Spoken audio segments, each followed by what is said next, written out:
Okay, hi, my name is Nathaniel Fomby, and I'm a second year teen ambassador now. So, yeah, I'm very excited. I can't wait for fall in service because I'm ready to see you guys already, old faces and new faces, and the staff especially. Um, I've been involved with Say What for 2 years now, or 3 years actually, not counting first year. Um, I've been involved with student council for 4 years, and now I'm student council president. I've been in band for 7 years. I am drum major, and during concert band, I play the trumpet, and in jazz band, I play the alto sax.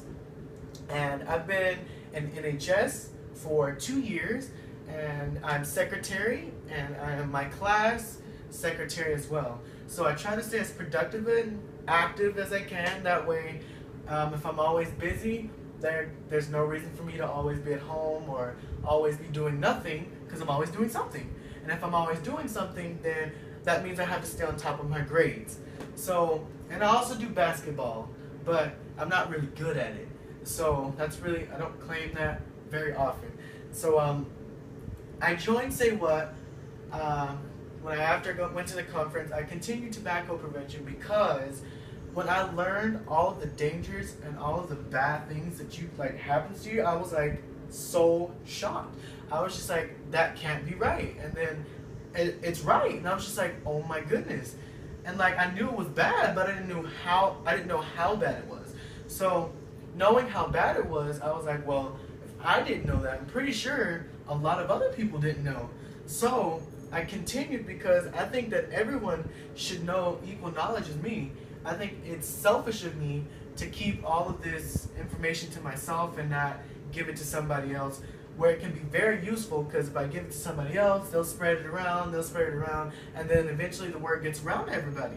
And a lot of people don't know the dangers, especially with the newer things like hookah and vapor. So I think that with me knowing that, I think it's a good thing for me to continue to spread the word. And I also love this program. Not only do I love what it does, but I also love how they do it. So I have no complaints about this program. I'm very excited to be here, and I have a couple things to say on public speaking. Firstly, I want to say, make sure when you're speaking to your audience that you're being very clear, concise, and pronunciate. So we want to make sure that the people in the front understand as well as the people in the back. So we want to make sure that our message gets across not only clearly but effectively. So if I'm talking, I want to make sure that people in the front can hear me. I want to make sure people in the middle and the back can hear me, so that people in the front know what to do, people in the middle know what to do, and people in the back, they're lost. So we want to make sure that when we speak, we want to speak either with a mic or in a smaller room. We want to project a little bit more. That way everybody understands what we're saying. Also, this is a no-no.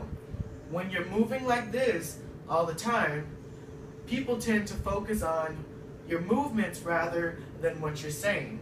So this is very distracting, and it's a very big no-no when you're talking, especially when you have an important message to get across. And by now you've probably noticed that I am a hand speaker, which is a good thing, I think, for certain people. So when you're a hand speaker, you use your arms, you use your hands to say or identify what you need to do to get your point across. And I think that's a good thing to have when public speaking. You just need to know when to do it and when not to do it. So one of the biggest ones is air quotes. We want to make sure that we don't air quote too much. So we don't want to air quote every single thing we say, because then the air quotes start to get a little ineffective, if you know what I mean. So we want to make sure that these are not always here. We only want to use them when they're necessary, saying like Patrick went to the store to get his friend, and when it's effective.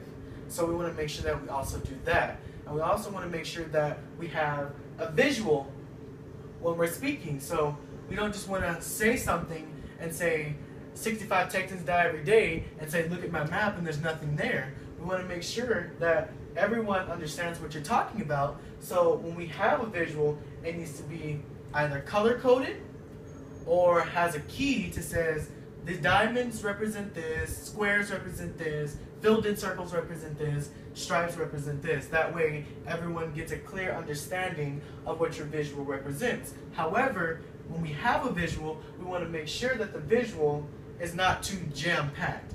That way, that way that everything's not everywhere and people aren't confused. Also, when we're speaking, we want to make sure that we don't speak too fast, because if you speak too fast and people start to get lost and people don't understand what you're saying, we want to make sure that we're being very detailed and very consistent. Also, we don't want to speak too slow either, because then it starts to bore the crowd.